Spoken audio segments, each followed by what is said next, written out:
आशीर्वाद दिला नाही तर खात्यामधून 1,500 रुपये परत घेणार आमदार रवी राणा यांचं वक्तव्य। तर लाडकी बहीण योजनेबाबत मी गमतीनं वक्तव्य केलं, रवी राणांचं स्पष्टीकरण।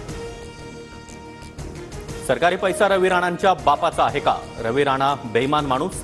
विरोधी पक्षनेते विजय वडेट्टीवारांचा हल्लाबोल। तर पैसे परत घेण्याची रवी राणांची भाषा उद्दामपणाची, जयंत पाटलांची टीका।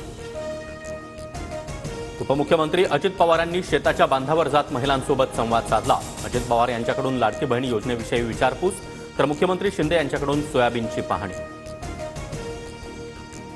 नाशिक शहरामधील सर्व माध्यमिक, उच्च माध्यमिक शाळा आणि कनिष्ठ महाविद्यालयांना उद्या सुट्टी जाहीर। मनोज जरांगे यांच्या दौऱ्याच्या पार्श्वभूमीवर जिल्हा प्रशासनाचा निर्णय। मराठा आरक्षणाबाबत मुख्यमंत्र्यांनी सर्वपक्षीय बैठक घ्यावी, जरांगे भुजबळांना देखील बोलवावं। बैठकीमध्ये एकवाक्यता ठेवण्यास आमचं सहकार्य, शरद पवारांची भूमिका। पवारांच्या आवाहनाला मनोज जरांगेंचा विरोध, चर्चेला एकत्र बसण्याची गरज नाही। आरक्षण कसं द्यायचं हे सरकारला माहिती आहे, मात्र चालढकल सुरू आहे, मनोज जरांगेंची टीका।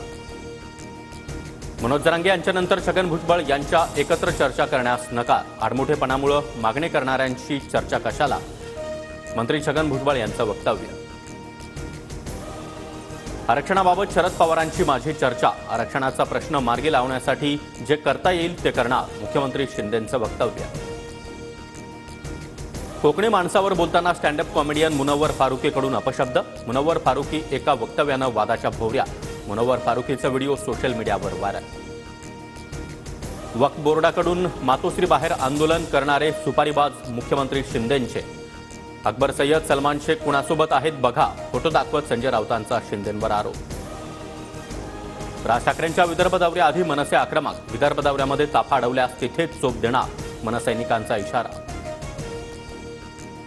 बाळासाहेबांच्या मुलाला काय धमक्या देता? अब्दालीला धमक्या द्या, 3 महिन्यानंतर आमचं सरकार आल्यावर बघून घेऊ, संजय राऊतांचं राज ठाकरेंना आव्हान। कारण नसताना राज ठाकरेंनी 2-3 वेळा माझं नाव का घेतलं माहिती नाही, मी या रस्त्याने कधी जात नाही, महाराष्ट्र मलाही थोडाफार कळतो, शरद पवारांची राज ठाकरेंवर टीका।